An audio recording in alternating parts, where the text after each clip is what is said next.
If you're close to the money, you know, like an oyster farmer, I eat 100 oysters every week. How many people eat 100 oysters a week? Well, I eat them because they're there. If you're in the business of making money and moving money around and counting money, and it's in the units of trillions, of course you're going to make more money.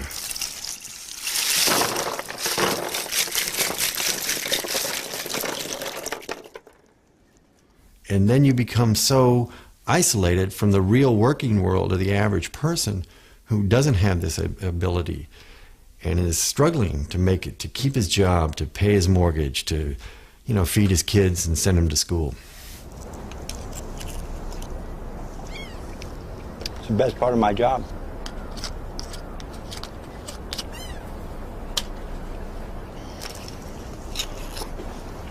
See, the white shell, no disease. Making a lot of money is like taking a drug. You feel good head to toe. It is very similar to a drug. When somebody hands you $1 million check or a $5 million check, you want more. Yes. Oh, if I'm making $5 million, I should be making 50 because I'm a genius. No question in your mind that you are a genius, and that the rest of the world owes, you know, you're just so much better than everybody else.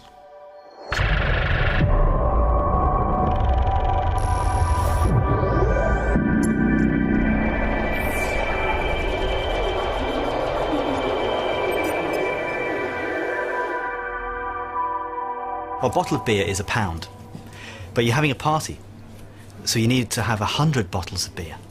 So how much is 100 bottles of beer? One bottle is £1. Tell me, how much is 100 bottles of beer? 100. No. Paul Wilmot, ook wel de slimste van alle Quants genoemd. Wiskundige en auteur van vele handboeken. Een kwantgoeroe die al jaren waarschuwt voor het gevaar van een door wiskundigen ingezette ineenstorting van de financiële markten. You go to a shop and you try and buy 100 bottles of beer, you may get a discount. They may say, okay, you know, for bulk. So one bottle of beer is £1. 100 bottles is not going to be £100. It might be £80. And that's an example of non-linearity. You don't just multiply the 1 by 100. Or it could be that the shop that you're buying the beer from, it's late at night, it's the only shop that's open, they know that you need 100 bottles, and they say, oh, I'm sorry, we're only allowed to sell one bottle of beer. But if you give me £200, then okay, you can have 100 bottles. So it might be 80, it might be 200, but it's not going to be 100. And that's the real world. But that's not in 99.9% of finance models. A quant is somebody who uses quantitative techniques, mathematics, statistics, computer science to try to model the value of financial securities and how to structure them, how to hedge them. Emmanuel Derman, ook wel de Einstein van Wall Street genoemd, was ooit een kwantpionier die als theoretisch natuurkundige voor Goldman Sachs ging werken. Nu leidt hij nieuwe quants op aan Columbia University in New York. I moved to this field in 1985 when there really weren't a lot of them, and it was sort of a free-form business. We were all amateurs. Now you can be a professional quant, but in those days quant was sort of a derogatory word. It was a bit like geek, sort of, which is like, I don't know, slang for sort of computer nerds or computer geeks. There's a lot more respect for quants now. A decade or so ago, they were seen as these very geeky types who didn't really understand the business. Well, they are the business now. Manhattan, New York. A beautiful and powerful place where I have a tremendous history and roots, but also a city where money places a heavy hand on daily life, now more than ever.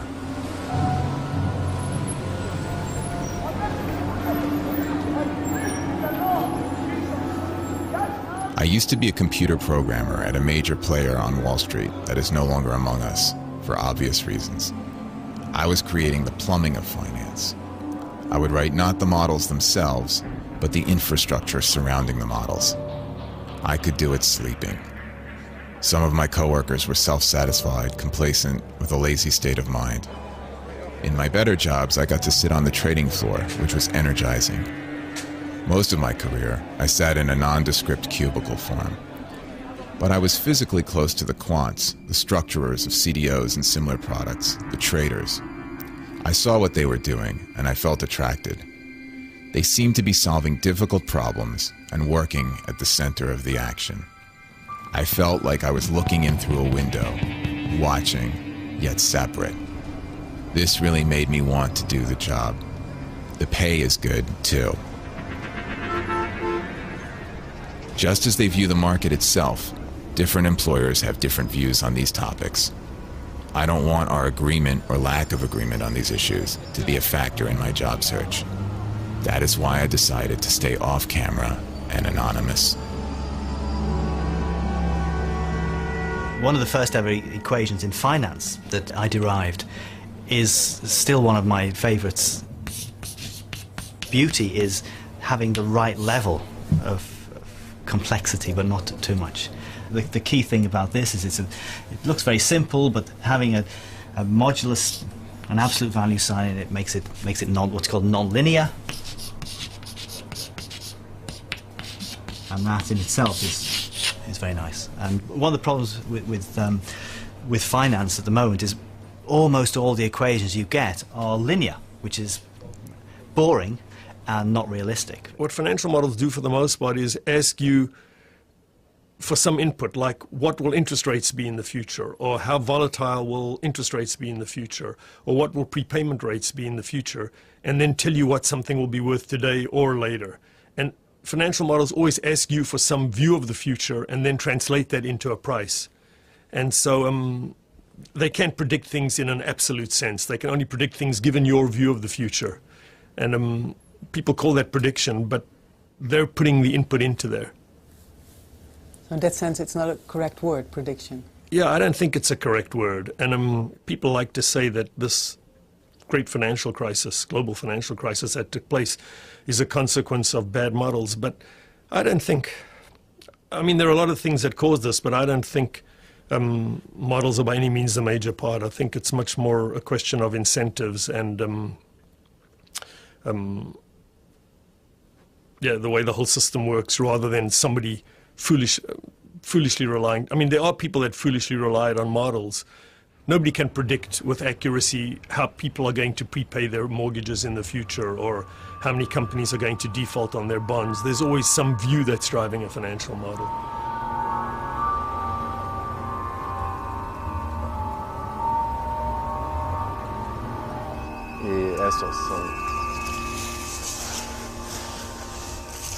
Well, my models, I wrote a piece of software that you brought in all the elements, the mortgages, what your assumptions about defaults and prepayments are.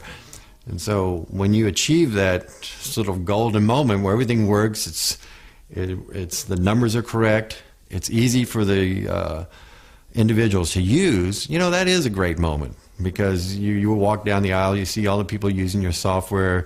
They may not appreciate all the work that went into it, but and you see it working. And then in our case, we were able to sell this software to all the major investment banks in the world. I think we sold one to the ABN AMRO was one of our customers, and all the European and Asian banks and the American banks. Mike Osinski werkte bijna 20 jaar op Wall Street als programmeur van software die slechte hypotheken versneed tot aantrekkelijke financiële producten. Computerprogramma's waar banken miljarden in stopten en waar biljoenen uitkwamen. But the input into these were all what's called prime mortgages to people that had jobs. So they were secure, they were stable, people were making their mortgage payments. It then grew into this vast enterprise, and I guess maybe it started to blossom around the late years of Clinton, and that I left in 2000. After that, it just went nuts. They were issuing subprime mortgages, a lot of subprime. It was a policy of the government. Both Clinton and Bush agreed that the government should force the banks to issue more subprime mortgages, and of course the banks were totally in agreement with that, because they could, on a subprime deal, they would make 100 times the profit that they would on a prime mortgage deal. So they were very eager to issue these kinds of debt. Now, whether the buyers, the end clients for these bonds, really knew what they were buying is a good question. CDOs actually are a fantastic instrument in the way that they take all these mortgages and package them up, and then you slice and dice so that you've got, each person can take as much or as little risk as you want. Fantastic idea, brilliant idea. If you're going to sell these things, you have to have a really big profit margin, because that profit margin, it may be profit margin, but it also is a margin for error. So it may have a theoretical value of this, but you've got to sell it for this, because this covers possible errors. And once people start competing with each other, the profit margin shrinks. That's what happens when there's competition. And then suddenly everybody's buying and selling CDOs, and it becomes the biggest instrument on the planet. And there's no profit margin, there's no margin for error. Combined with quants and quant tools saying, don't worry about it. And then, poof.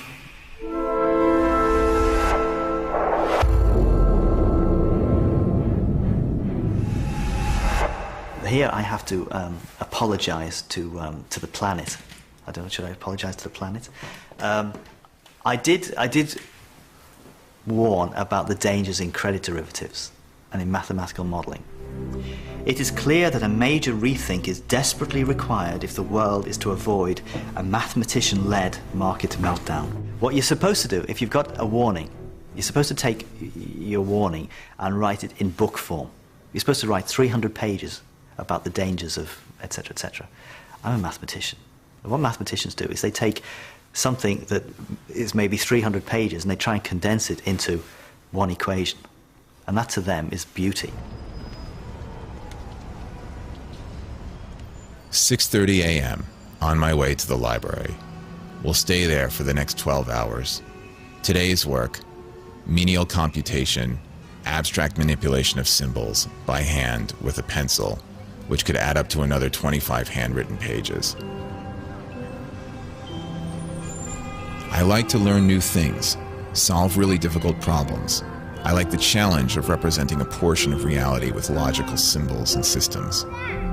I must have been 13 years old when I realized that you could calculate the volume of a bowl by breaking it into smaller and smaller rectangles.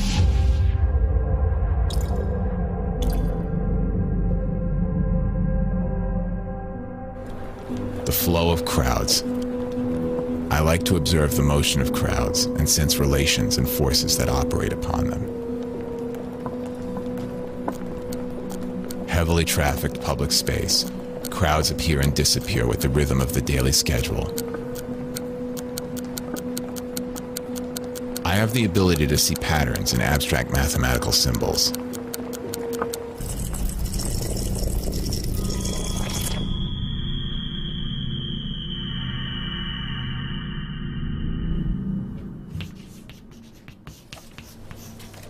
What's the obsession with this particular formula?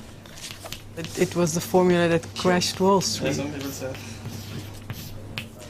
As a mathematician, it's a combination of the sublime and the ridiculous, I like to say. Sublime because it's got a lot of beautiful mathematics in them. But ridiculous because ultimately you have to use the thing. So it just relates the probabilities of defaults happening in two different things to the behavior of two companies kind of independently and then via what's called a correlation. Is it a problem that I don't understand most of what you're trying to explain me? You don't? I don't. Oh, we were really dumbing it down, weren't we? Yeah, I did. Oh dear. Suppose you've got one of these CDOs, and the way the CDO works, you've got let's say 1,000 mortgages, and all these mortgages are piled into this contract, and the risk is whatever.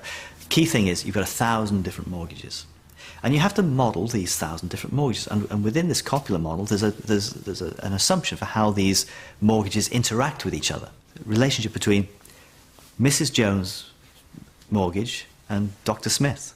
How many correlations are there in a 2-by-2 combination of these things? Well, the answer is 1,000 times 999 divided by 2, which is approximately 500,000. And how do you know? How do you know what these numbers are, these 500,000 numbers? You don't. So what the copula boys do is they say, let's assume the numbers are all the same. it's too complicated, let's just assume the number is 0.6. That's completely ridiculous. You've got a really complicated model there, you've got these complicated interactions between all these people. So that's from the sublime mathematical modelling to the ridiculousness of just saying they're all 0.6.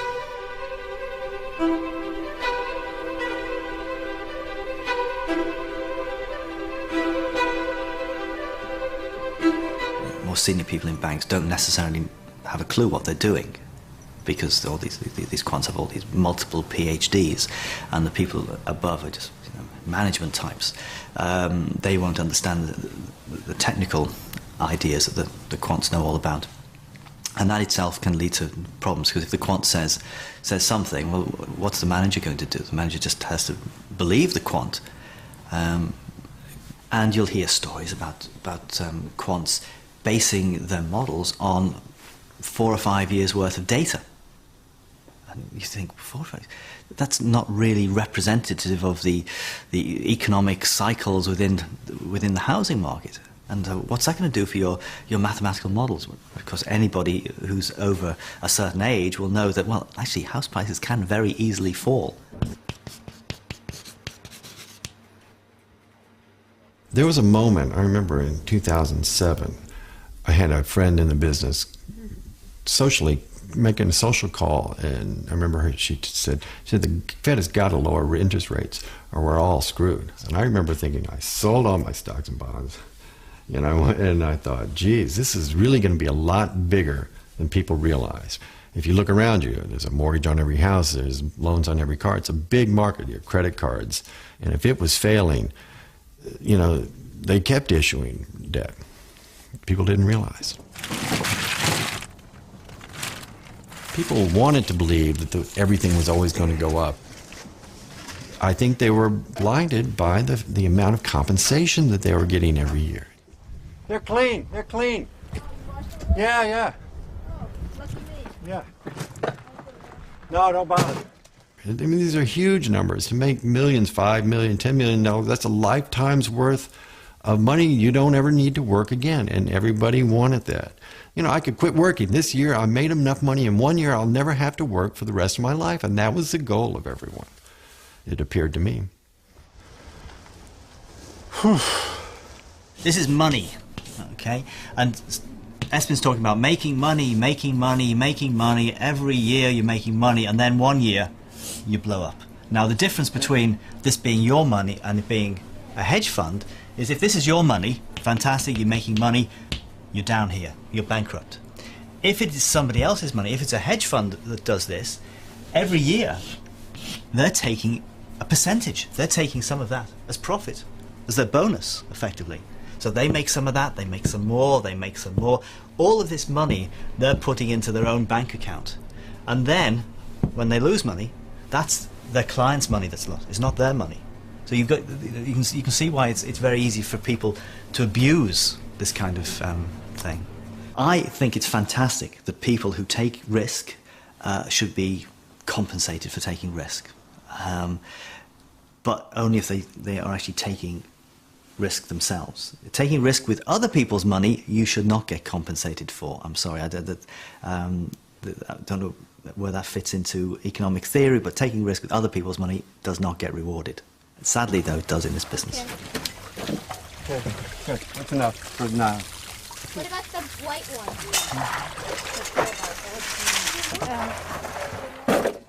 There was a moment when I thought, I questioned why I was ever involved in Wall Street. Get the ice. I need it right now. On the double. Ice. That something I thought that people would be more judicious and more conservative in their lending. And I was involved in it, and I thought, well, wait a second, these guys are out of control totally. The piece of software per se, that's a sort of inanimate object. Yes, people used it, but, if people had used it and put good mortgages into it, it never would have caused a problem at all. But when you put, mortgages that you have a fairly high certainty that people cannot repay, and that half of all the mortgages issued in a given year are that type of mortgages, yes, the industry has gotten out of control. Trillions of dollars a year, basically, went through that model. These bonds, within 2 and 3 years of being issued, went from AAA to unrated. I mean, just catastrophic collapse. A lot of trading firms that kept these the riskier pieces in their portfolio saw them drop to next to nothing. And given the leverages, the amount of leverage and the amount that the banks had borrowed, they were suddenly in a financial panic.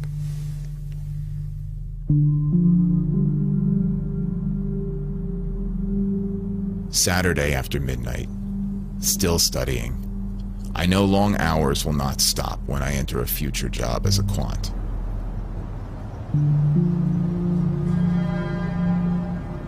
Because I was primarily a technologist, I did not fully understand what was going on. I think part of my motivation post-crash for becoming a quant is to gain that understanding, having been through the personal experience of seeing the destruction of my firm. Looked again at my resume that I put out there.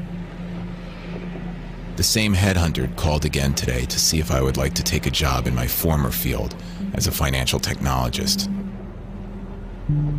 I declined again, of course. No invitation for a quant job yet.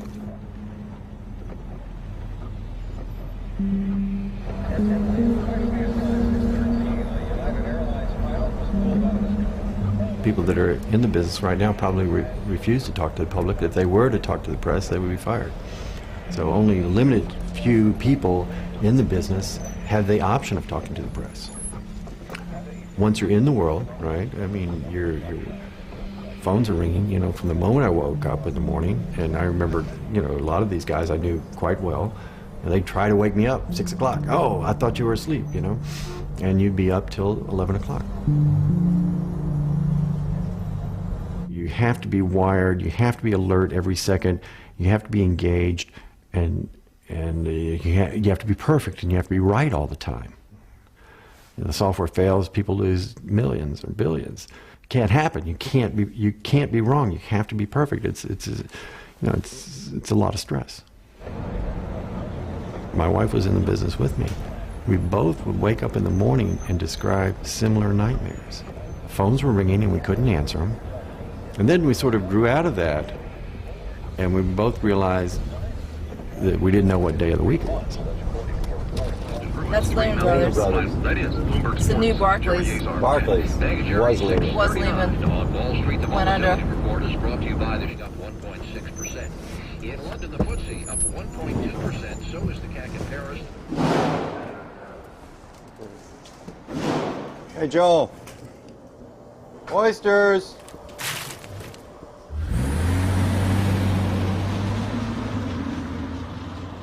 Banking has completely lost touch with its purpose, its original purpose, and is now becoming dangerous. It used to be that when some of these derivatives were first invented, they were to help a farmer, for example, hedge the value of his crop. So he wasn't speculating on the price of wheat, he was busy growing it. Now there are more people trading these commodity derivatives than are actually involved in the production of the commodity, which is completely bizarre. I know quite a lot of people in this business who are feeling a bit jaded now. People are starting to ask questions. My nice friends are starting to ask questions about their role in society. You may be making lots of money, but is it something to tell your grandchildren? Oh, I was a banker. I was there when I caused the 2008-2009 crisis, etc. What are they actually doing with their lives? Or just moving this money around? This isn't necessarily such a business to be proud of.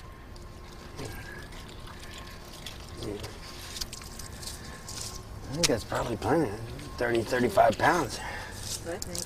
Responsibility is just not a one-way street. When it's successful, you're responsible. Well, you can't be unresponsible when the same item is a failure. You have to have some type of responsibility. I mean, I could say I wasn't, but I was involved. I made a very comfortable living, and I was proud of what I had done.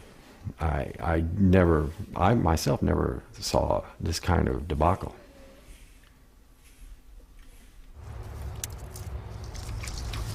Pretty big muscles, you see. A little wilder. This is They're yellow on the inside, too. Different color. A chef in the city loves this wild taste, you know. I only do it for one chef because if I did too many, there wouldn't be enough, you know. The model is Hippocratic Oath. I will remember that I didn't make the world, and it doesn't satisfy my equations. Now, that's obviously that's about having a mature appreciation that whatever you do, the models are never going to be perfect. I will never sacrifice reality for elegance without explaining why I have done so. So it's a competition between the real world and the elegant world of mathematics, and sometimes the real world is just dirty. Nor will I give the people who use my model false comfort about its accuracy. Instead, I will make explicit its assumptions and oversights. Quants are asked the following by some trader. They're saying, well, look, you've just measured the risk in this portfolio. It's too big. Okay, Quant, back to the drawing board. I want you to redo your numbers and come up with a smaller risk. It doesn't mean change the portfolio. It means change the maths to make it look less risky. People can use the models to hide risk. Though I will use models boldly to estimate value, I will not be overly impressed by mathematics. People make finance too mathematical. So mathematical that many people who have to implement the models don't understand what's going on. And once you have too much mathematics, it's difficult to see where the mistakes are. I understand that my work may have enormous effects on society and the economy, many of them beyond my comprehension. So this is a serious business, this is what it's saying. The quantitative finance, banking has become so enormous, it's outstripped all other businesses. And really it should just be a service for these other businesses, rather than everybody is now working to essentially service the banks, is what it feels like. It's completely changed the nature of the world, all this banking. Again, so there's a nice picture in the book of me and Emmanuel Dermond with our Karl Marx beards on, because obviously the inspiration was a kind of communist manifesto. You combine the Communist Manifesto with the Hippocratic Oath, and this is what you've got. When I first came to the field, I was sort of optimistic about using quantitative methods on the financial markets, and I don't think they're useless, but I'm trying to think how to say it. I don't think you can use quantitative methods to explain markets either.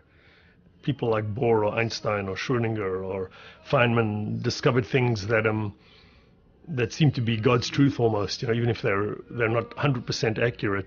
And I don't think that's possible in finance. I sort of think it's an illusion. It's the world, the financial world, and the world of people is changing the whole time. History doesn't repeat itself, whereas in physics, history repeats itself all the time. You can do the same experiment over and over again. So I don't know. Somewhere after 5 or 6 years in the field, I began to realize that it wasn't the same thing as doing physics. In physics, if you wake up in the morning and think of an equation or think of some theory, you actually have a small hope in hell that you might actually be right. But in finance, if you write down some set of assumptions and you look at yourself honestly, it may be useful, but you know it's not going to be right in some absolute sense. Because you're dealing with people, and people don't work that way.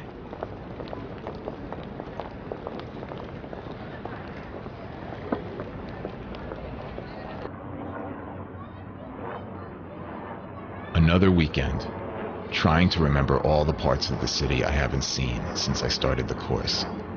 Longing to visit art galleries, eat out every night, to live.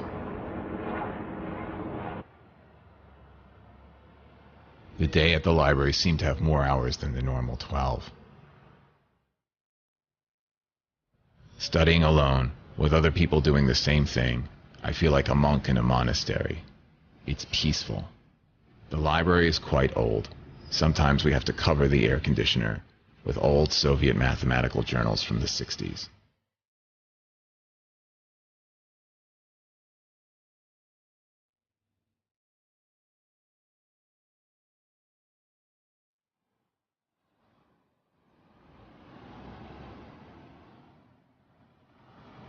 Once I dreamt of doing pure science, working on rocket ships, working at a small startup company.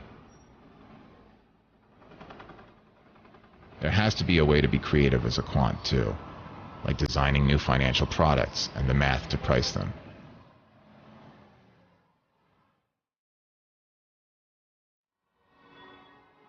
Do you think it's always possible for people to express a worry they have about the things they're building or writing?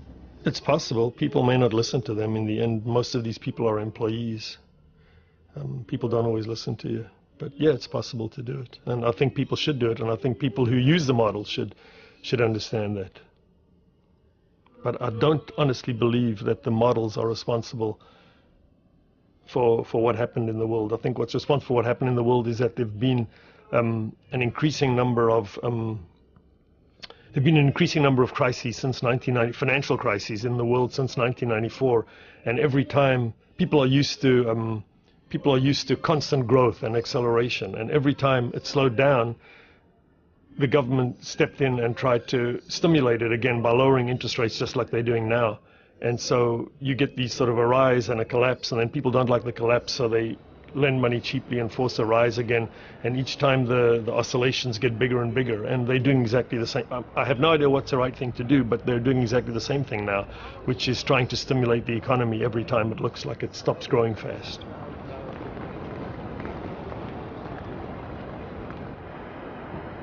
It shocks me that, as a person who runs many businesses, that we can talk about an economy shrinking by 1% is awful.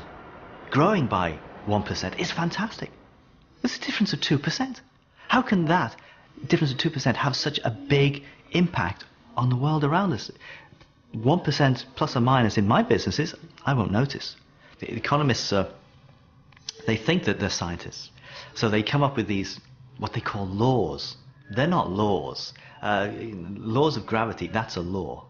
Anything that Isaac Newton comes up with is a law.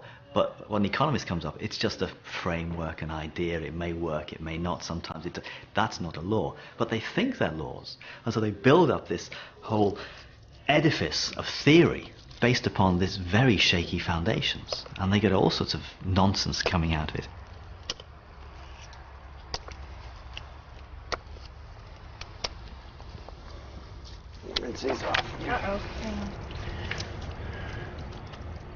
I think that the natural world is something you learn to appreciate through a struggle. In the financial world, money is a man-made phenomenon, right? It's like a game, right, where you make the rules. Well, money is a game that people make the rules for. But out there, the day-to-day activity is not about making money. The day-to-day activity is trying to grow an animal, a healthy animal, or a group of healthy animals. It's a big difference.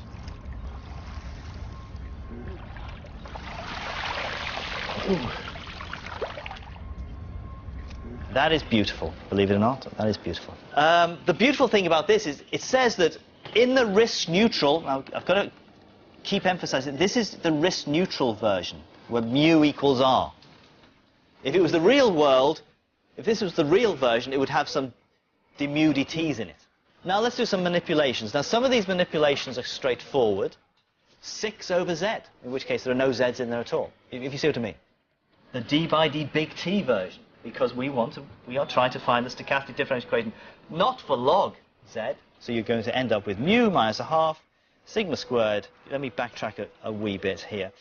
And we have a stochastic differential equation for z. Then we can also write down the stochastic differential equation for f. There was a very, very short period of time when quants were in the doghouse, so to speak. The people were saying that, banking has changed forever, quants have finished, there'll be no more of these credit instruments. And I said, hang on a second, guys, you really don't know your history, you don't know human nature. This will all blow over in a matter of months. And of course, we're back to the big bonuses. Everything goes back to as it was. If people don't complain now, then it serves them right when the next financial crisis happens.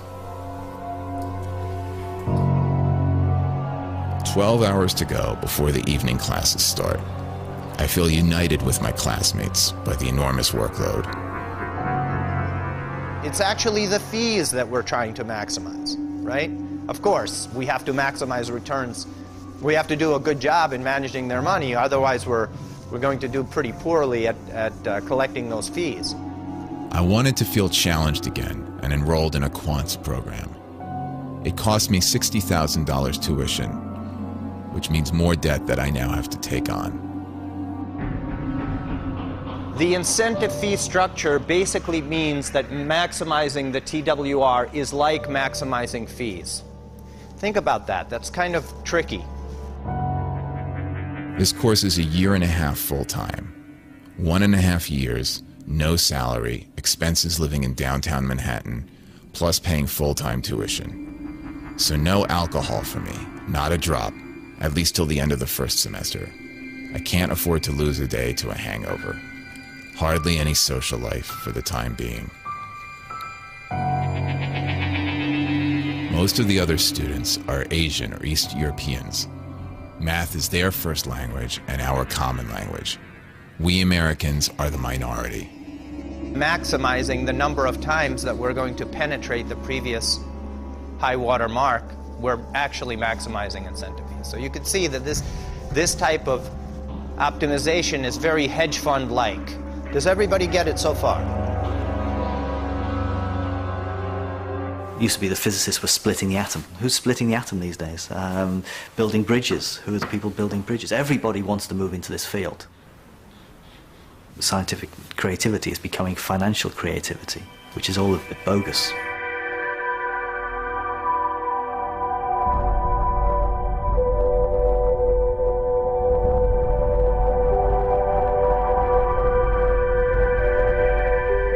Quants are essential to modern banking because so much of it is based upon new techniques, like the latest thing is the algorithmic trading, the high-frequency trading, for which you need math skills. It used to be, historically, you just have like floor traders and brokers, screaming and shouting down on the floor of exchanges and trading stocks, and the order came down and they would run up and they sort of muscle their way out and wear different colored jackets, the classic pictures we've all seen. Matthew Goldstein, onderzoeksjournalist voor persbureau Reuters, die als een van de eerste de gevolgen van het high-frequency trading aankaartte. The reality is so much of this doesn't even take place there. I mean, that's becoming such a lesser part of trading and what goes on. It goes on in the back rooms and it goes on in these modelings where these programs are put together by computer geeks, basically. So high-frequency trading is just about taking all this data, analyzing it very, very rapidly, and then putting on trades that may last milliseconds. What worries me the most is I was disturbed to hear that some firms get faster access to the markets than other people. I forget what they call it now, but people get like a tenth of a second advantage, big firms, which I think is unfair. Hedge funds try and get the black boxes as close to an exchange as possible, because it takes time for the signal to get from the black box to the exchange to buy or to sell. Now, of course, that is dictated by the speed of light. Now, we're talking about trading at the speed of light. The classic crash was the 19th of October 1987 crash. That happened within a day. Or the big move, the 20% fall in the S&P 500 was within a day. The next crash could be within minutes. So what is a black box? A black box is just something that has inside some kind of formula, maybe secret or maybe not, that takes in lots of data. And the data might be stock prices, it might be other information, and it tells you what to trade, what to buy and sell. My favorite is Google search terms. Trading based on what people are searching for.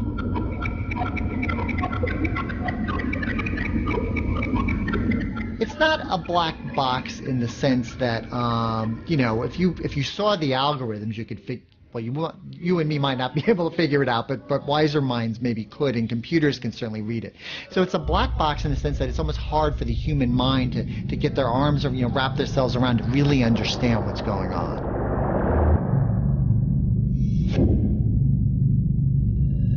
And people have said for years that Goldman itself is a black box, because we don't really know how it makes all this money in the billions of dollars and the big bonuses we hear about. The New York Stock Exchange is building this big facility out in New Jersey, which is right near New York, and basically it's being built for high frequency traders, so they can have their equipment very close in a very tightly knit factory, essentially, to do high frequency trading.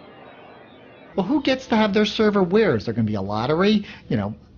Does someone pay more to get closer? I mean, it's sort of absurd when you think about it. This is what it's come down to. The battleground is ultimately going to be who has the most resources, who can pay the best salaries, the hire the best brains.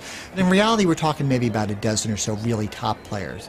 And not everyone can be a customer of Goldman Sachs. Not everyone can be a customer of Morgan Stanley or, Barclays. Also, it does, the high-frequency trading means people are more concerned with the price of something and not its value. Value means what it's really worth. Price is just what people buy and sell for. And if you buy something now, sell it a second or two later, all you care about is the price you sold it for is greater than the price you bought it for. Its actual value, who cares? It sort of flies in the face of what we sort of think about what the markets are really about. The companies themselves almost don't matter, and what they do doesn't matter. It's just the fact which way their stocks move is all that matters. And what's sort of frightening about it that I've seen from the standpoint is the systemic risk that might be involved, that so much of this trading just takes automatically and just takes place so quickly that the human element gets more and more divorced from it. I mean, the human beings are obviously responsible for writing the programs, but there's no human being interstepping between these trades. And we saw this a year ago with United Airlines. There was a false bankruptcy rumor. Some wire service inadvertently had transmitted an old story about a UAL bankruptcy filing. The problem was all these news-reading algorithms saw that and immediately started sell, sell, sell. In a matter of minutes, United Airlines stock is cut in half. That is clearly a case where the computers have gone wild. Banking is taking over the entire planet and is having such a major impact on the man in the street, and it really should not. Banking is supposed to be to take money from people with too much to give to people with too little who maybe want to start a business, they've got a business idea, but that's not what banking is about anymore. Banking is just about gambling on these numbers, not realizing that behind these numbers there are human beings with jobs.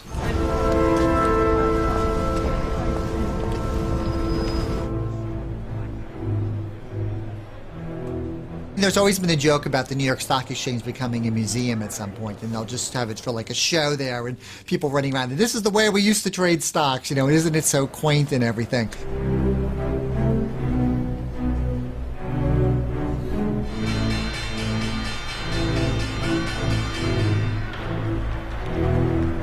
At the same time, one can argue, though, that if there's this big backlash in high-frequency trading, we may see a revival to some form of human element inside, that people may say, as flawed as human beings are, we don't want to give everything over to the machines either. Just walked past a crowded Wall Street full of Chinese tourists, asking me if this was the actual stock exchange. Wall Street as a location is not any longer what it was. Many banks moved their front offices uptown and their back offices to newer and cheaper spaces in New Jersey. Now Deutsche Bank is the only major firm left on Wall Street proper. Nearby is Goldman Sachs, with no name on the door, also about to move. There are almost no large firms headquartered in the neighborhood that was the cradle of American finance. Only the New York Stock Exchange remains. Its facade, one of the most iconic symbols of global capitalism.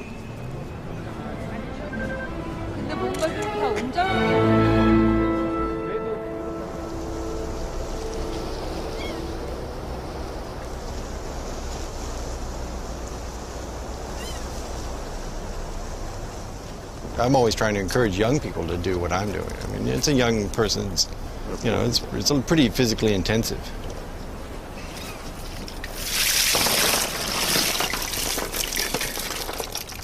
They really haven't grown that much. I may not make it till Christmas here. No, I like a bigger. We typically sell a much bigger oyster, right? What do you find more satisfying? Well, software is a much more mental, you know, the pleasure and the mental exertion is pretty intense. Like 1 million lines of software is a lot, and you have it all memorized, right? And there's the pleasure of like a Scrabble, doing that kind of word puzzle kind of thing. Although it's not that healthy. You sit in front of a machine, you have the terminal face effect, you know. It's not the same as this. Oh. You know, this is pretty not good. I mean, a day like today is pretty idyllic, right? You're just out in the water, the nice feeling bringing food in. So I think we sell about 150,000 oysters, which is, that's $100,000. You know, of course, I live off interest, you know. So this is nice to have, I make some pocket money, et cetera, et cetera. And the overhead here is pretty small. You have to come to grips with nature. Like these oysters should be bigger. Every year, the ones that I pick in September and October are ready by November. Why they aren't, I don't know, and there's nothing you can do about it, right? Where in software, you can do something about everything. You can modify, you can make, you know, this virtual world, you can make what you want. Here, you know, you have to live constrained by, you know, the real world.